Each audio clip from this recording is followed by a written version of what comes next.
ایک اعتراض کرتے تھے. اسلام کا عقیدہ تقدیر ہے نا, اسلام کا عقیدہ تقدیر ہے کہ سب کچھ پہلے سے طے شدہ ہے, اللہ کے علم میں سب کچھ ہے, اسی کے حساب سے جنت بھی لکھی جا چکی ہے اور جہنم بھی. یہ اسلام نے بیان کیا.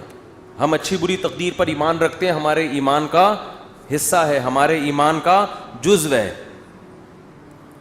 اس پر غیر مسلم کہتے تھے کہ جب سب کچھ پہلے سے ہے تو قرآن کہتا ہے, یہ ابھی بھی کہتے ہیں اور موت کے بعد جب ان کو اللہ عذاب دے گا تو اس وقت بھی کہیں گے کہ اگر اے اللہ تو چاہتا تو ہمیں زبردستی سیدھے راستے پہ بولو لے آ سکتا, اور ہمیں جنت میں جانا ہی نہیں تھا, تو جب جانا ہی جہنم میں تو جا رہے ہیں, تو اب ہمیں سزا کیوں دے رہا ہے؟ اس میں ہمارا قصور کیا ہے؟ قرآن نے کیا کہا, قل هل عندکم من علم فتخرجوه لنا, تمہیں پہلے سے یہ علم تھا کہ تم نے جہنم میں جانا ہے؟ اگر تھا تو لے آؤ. جواب سمجھ میں آیا؟ یہ جواب نہیں, یہ قرآن سوال کر رہا ہے جس کا اب تک جواب, یہ میں اس کو ذرا آسان انداز میں سمجھاتا ہوں. قرآن نے تو آسان میں, لیکن عربی میں ہے نا, تو میں اس کو اردو میں آسان انداز میں سمجھاتا ہوں. بہت سے لوگ تقدیر کے عقیدے کی وجہ سے کہتے ہیں کہ بھائی جب ہماری قسمت میں گناہ لکھا ہوا ہے, قسمت میں ہر چیز لکھی ہوئی ہے, صرف عمر نہیں لکھی ہوئی کتنا زندہ رہنا ہے, ایک ایک پکوڑا آپ کی قسمت میں لکھا ہوا ہے. حقیقت بتا دوں کہ کتنا کھانا ہے کتنا نہیں کھانا, ایک ایک سموسا لکھا ہوا ہے, کیونکہ اللہ کا علم تو کامل ہے نا, اللہ کو تو سب پتہ ہے کس نے کتنے پکوڑے کھانے ہیں کتنے نہیں کھانے, کس نے معذرت کے ساتھ کتنی شادیاں کرنی ہیں کس نے نہیں کرنی, کس کے کتنے بچے ہوں گے کس کے نہیں ہوں گے, کس کے بیٹے ہوں گے کس کی بیٹیاں ہوں گے, سب کچھ, کون جنت میں جائے گا اور کون جہنم میں جائے گا, کون فلاں موقع پہ گناہ کرے گا کون فلاں موقع پہ نیکی کرے گا, ایک ایک چیز پہلے سے طے شدہ ہے. یہاں لوگ سوال پوچھتے ہیں کہ جب پہلے سے طے شدہ ہے تو ہم تو اسی کے حساب سے گناہ کر رہے ہیں نا, تو ہمیں اس پہ سزا کیوں ملتی ہے؟ سمجھ میں آ رہی ہے بات کہ نہیں آ رہی ہے؟ تو اس کا قرآن کیا کہتا ہے کہ طے شدہ ہے مگر تمہیں پتہ نہیں ہے. تم تو یہ سوچ کے کر رہی ہوتی ہے نا اپنے پورے اختیار سے, اپنے مکمل اختیار سے ایک جرم تم کر رہے ہوتے ہو. دیکھو کسی کو پہلے سے پتہ ہو کہ میں نے فلاں موقع پہ فلاں بج کے اتنے منٹ پر چوری کرنی ہے, پہلے سے پتہ ہے کہ اللہ نے میری تقدیر میں یہ بولو نا لکھا ہوا ہے. اب آپ کو پتہ ہے یار تقدیر کبھی ٹلتی نہیں ہے, ہفتے کے دن دوپہر 2:03 پر میری تقدیر میں لکھا ہے کہ میں مسجد سے چپل چوری کروں گا. آپ جاؤ 2:03 پہ مسجد سے چپل چوری کرو. اللہ جب آپ کو قیامت کے دن پکڑے سزا دے چوری پہ, تو آپ کہنا اللہ مجھے پہلے سے پتہ تھا, میری تقدیر میں لکھا ہوا تھا, میں نے لوح محفوظ دیکھ لی تھی.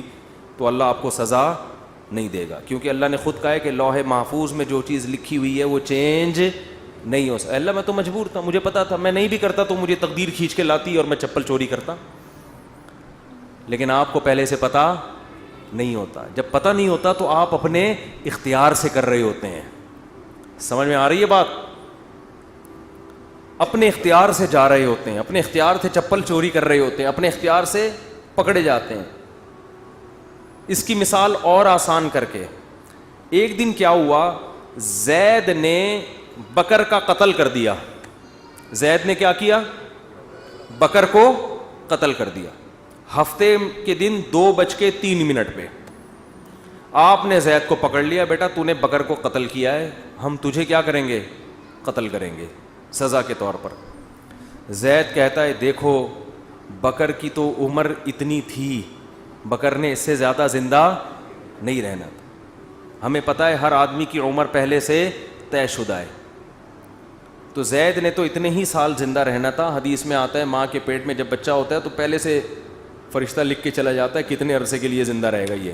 تو اس نے تو ہفتے کے دن 2:03 پہ مرنا تھا, اس سے زیادہ اس نے زندہ نہیں رہنا تھا. بتاؤ سچ کہہ رہا ہوں؟ آپ کہیں گے بھائی بالکل سچ کہہ رہا ہے. لیکن آپ اس بیس پہ زید کو چھوڑ دو گے؟ آپ بولو گے کہ یہ بات اللہ کو پتہ تھی, کسی اللہ کے علاوہ کسی کو پتہ نہیں تھی.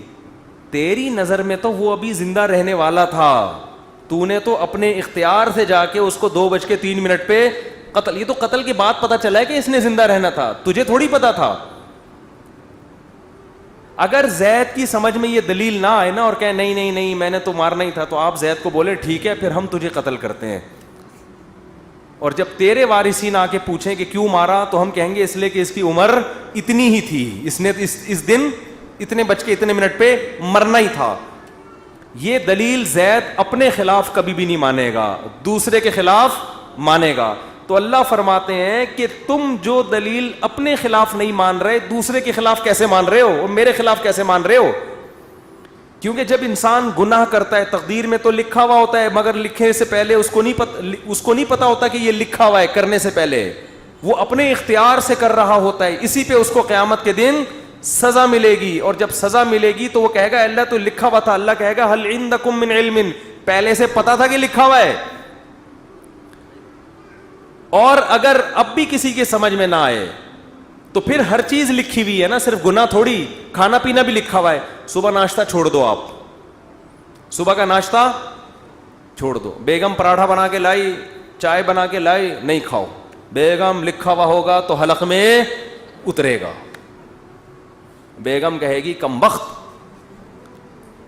یہ کھانے کے بعد پتہ چلے گا کہ لکھا ہوا تھا یا نہیں لکھا ہوا تھا, کھانے سے پہلے نہیں پتہ چلے گا. لیکن آپ نے کہا نہیں لکھا ہوا ہوگا تو اڑ کے میرے پیٹ میں جائے گا, اور آپ چلے گئے آفس, دوپہر لنچ کا ٹائم ہو گیا تو پتہ چلے گا کہ آپ کی تقدیر میں پراٹھے لکھے ہوئے نہیں تھے. تو اس بیس پہ تو پھر ہر چیز اسی اصول پہ گزارے نا. دنیا میں پیسے بھی نہیں کمائے کہ لکھے ہوئے ہوں گے تو مل جائیں گے, نہیں لکھے ہوئے ہوں گے تو نہیں ملیں گے. ٹرک آ رہا ہے اس کے سامنے آ کے کھڑا ہو جائے, بھائی تقدیر میں لکھا ہوا ہے کہ اس نے مجھے اسٹیکر بنانا ہے. کراچی میں جو ٹرک ہے نا وہ کچلتے نہیں ہیں, اسٹیکر بناتے ہیں. اتنے بھاری بھاری ٹرک ہوتے ہیں, ان کے ٹائر کے نیچے اللہ نہ کرے کوئی بندہ آ جائے, لاش بھی نہیں ملتی اس کی. تو اب ٹرک کے سامنے آ جاؤ ہے بھائی, اور بولو بھائی لکھا ہوا ہوگا تو مروں گا. اور واقعی جس کی تقدیر میں نہیں لکھا ہوا ہوتا ٹرک کے سامنے آگے بھی مرتا نہیں ہے, کچھ ہو جاتا ہے کچھ نہ کچھ, لیکن آپ کبھی ٹرک کے سامنے نہیں آتے. تو جو آدمی زنا کر رہا ہے یار تقدیر میں لکھا ہوا ہوگا تو بچ جاؤں گا, نہیں لکھا ہوا ہوگا تو اس کو بولو تو ٹرک کے سامنے بھی آ جا, تقدیر میں لکھا ہوا ہوگا تو مرے گا, نہیں لکھا ہوا ہوگا تو نہیں مرے گا. ہمیں پہلے کچھ نہیں پتا, اسی پر امتحان ہے, آزمائش اسی پر ہے. اللہ کو تو پتا ہے سب کچھ, ہمیں نہیں پتا. اگر ہمیں بتا دیتا پھر آزمائش ختم, پھر ہم نہ زندگی کی فکر کرتے نہ کھانے کی فکر کرتے. میں بیٹھا رہتا بھائی بیگم مجھے آج پتہ ہے, میں نے لوح محفوظ میں جھانک کے دیکھا ہے کہ میری تقدیر میں 4 شادیاں پراٹھوں سے زیادہ مزے کی مثال کون سی ہے؟ میری تقدیر میں یہ 4 لکھی ہوئی ہیں, مجھے رشتہ تلاش کرنے کی ضرورت نہیں ہے. اور واقعی کچھ لوگوں کی تقدیر میں لکھی ہوئی ہوتی ہیں, وہ نہیں بھی کر رہے ہوتے پھر بھی ہو جاتی. پنجاب میں ایک بہت بڑے بزرگ ہیں, نام نہیں بتاؤں گا, تو وہ 4 ہیں ان کی ماشاءاللہ. میں نے کہا بھائی یہ کیسے؟ انہوں نے کہا جو بیوہ ہوتی ہے نا محلے میں, لوگ زبردستی ان کے کھاتے میں لا کے ڈال دیتے ہیں, زبردستی ان کے کھاتے میں لا کے ڈال دیتے ہیں. حضرت آپ حضرت پاؤں پکڑتے ہیں, حضرت وہ بیچارے کر لیتے ہیں, نہیں چاہتے ہوئے بھی کر لیتے ہیں. تو دیکھو یہاں لوگوں کو مل نہیں رہی, اور جن کی تقدیر میں لکھی ہوئی ہے زبردستی ان کے کھاتے میں لا کے ڈالی جا رہی. تو شکر ہے 4 سے زیادہ کی اجازت نہیں ہے, ورنہ پنجاب کی ساری بیوائیں اور مطلقہ ان کے کھاتے میں. بڑے نیک ہیں وہ بزرگ, بہت نیک ہیں. تو اس لیے قرآن یہاں بھی بجائے آپ کا سوال کا جواب دینے کے نا کہ تقدیر میں لکھا ہوا ہے, قرآن آپ سے سوال کر لیتا ہے الٹا.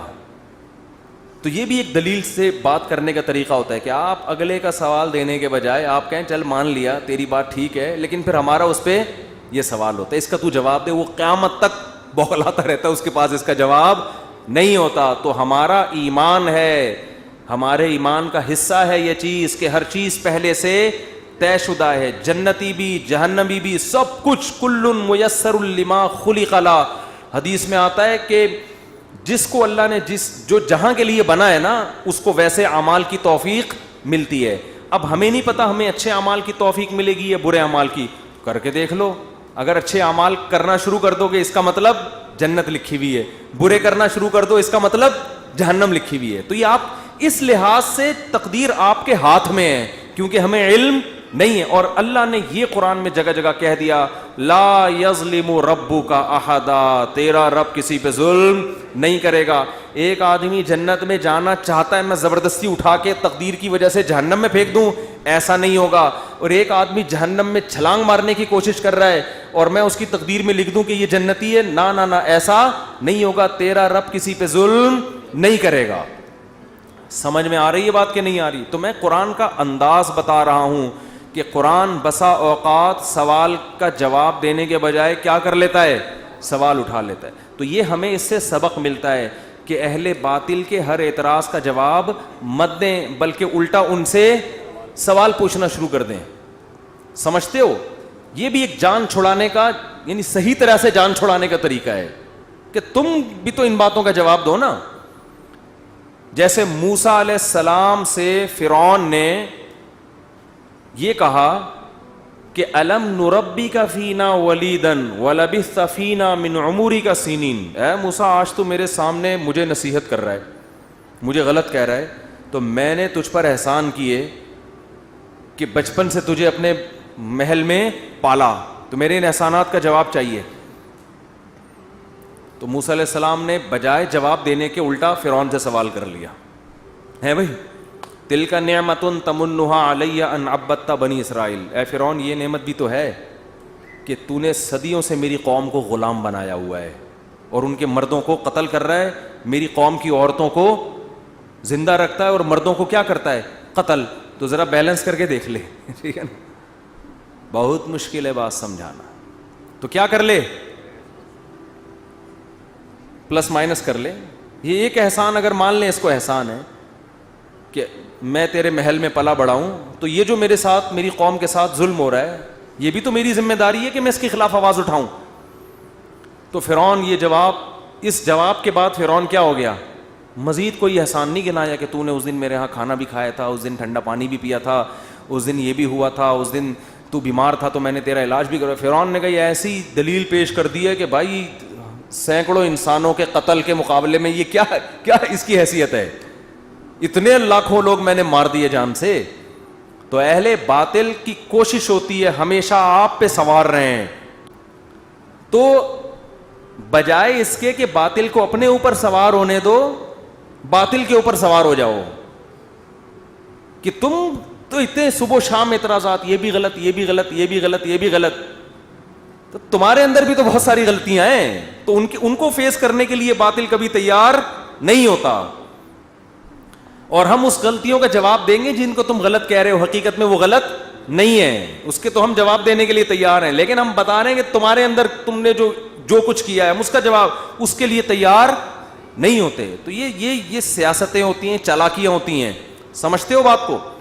تو خیر جلدی سے بیان کو سمیٹ کے ختم کرتا ہوں. تو سورہ قلم میں اللہ نے اہل مشرک کے سوال کا جواب تو دیے دوسری جگہوں پر, لیکن یہاں اللہ نے الٹا ان سے سوالات